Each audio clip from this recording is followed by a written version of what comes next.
Pour programmer les robots, on a besoin d'une classe par comportement. Donc, ici, j'ai 3 comportements, avancer, toucher et écouter.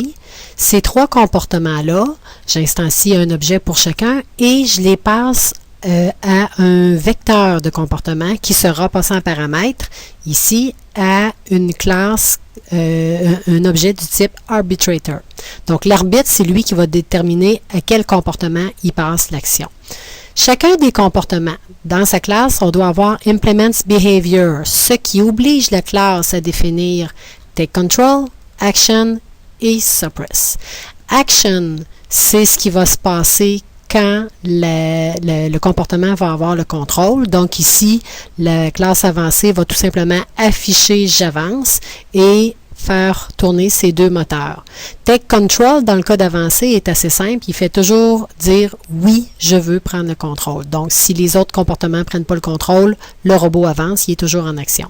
Le suppress, c'est au moment où l'arbitre va retirer le contrôle à mon comportement. Qu'est-ce que je veux faire? Dans ce cas-ci, j'efface ce qui est écrit à l'écran et j'arrête mes 2 moteurs. Dans le cas de la classe écoutez, je vais avoir besoin de quelques variables d'instance, pour indiquer comment je fonctionne. Dans ce cas-ci, je vais devoir instancier un sound sensor parce que c'est le comportement demandé par cette classe-là. Le sound sensor, c'est lui qui va déterminer si c'est quoi qui a été entendu comme son. Nombre de fois égale 0, c'est une variable que j'ai dû utiliser parce qu'il y avait un petit bug. Aussitôt que j'appuyais sur le bouton pour partir le robot, mon robot commençait par entendre le son et reculer comme je lui ai demandé quand il entend un son. Donc, c'est pas ça que je voulais. Fait que j'ai dit, tu vas attendre au moins une 50aine de fois, mais c'est plusieurs fois à la seconde qu'il va faire le test. Donc, en attendant une 50aine de fois, ça lui donne le temps de commencer le programme sans débuter par réagir comme s'il avait entendu un son. Donc, quand il entend un son, il commence par faire la lecture, évidemment. Quand l'arbitre lui demande s'il veut prendre le contrôle, il entend le son, il lit c'est quoi la valeur qu'il a entendue. C'est le nombre de décibels. S'il y a plus que 75 décibels, il prend le contrôle. Sinon, il laisse le tour au prochain. Quand il prend le contrôle, il affiche qu'il a entendu un son, puis il affiche le nombre de décibels. Puis ensuite, il recule pendant 2 secondes, il arrête ses 2 moteurs, et selon la force du son, soit qu'il tourne vers la droite, soit qu'il tourne vers la gauche. Quand il perd le contrôle, même chose que pour avancer, on va libérer l'écran puis arrêter les 2 moteurs.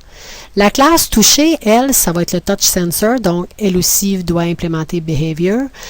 Qu'est-ce qu'elle fait? Bon, dans le constructeur, j'instancie le touch sensor et moi, j'ai décidé de le programmer pour qu'une fois il tourne vers la gauche, l'autre fois il tourne vers la droite. C'est le quart de tour que je lui fais faire quand il frappe un obstacle.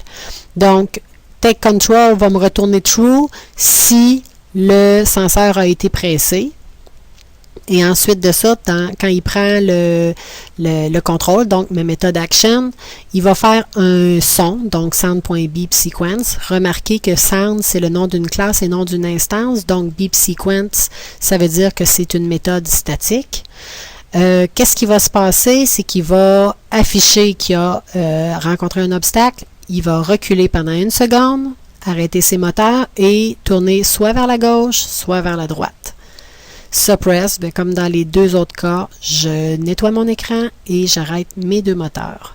Voilà, à vous maintenant de compléter. Vous pouvez faire réagir votre robot à différents autres senseurs. Par exemple, le senseur de lumière, vous pourriez lui dire s'il fait clair, tu réagis d'une façon, s'il fait sombre, tu réagis d'une autre façon.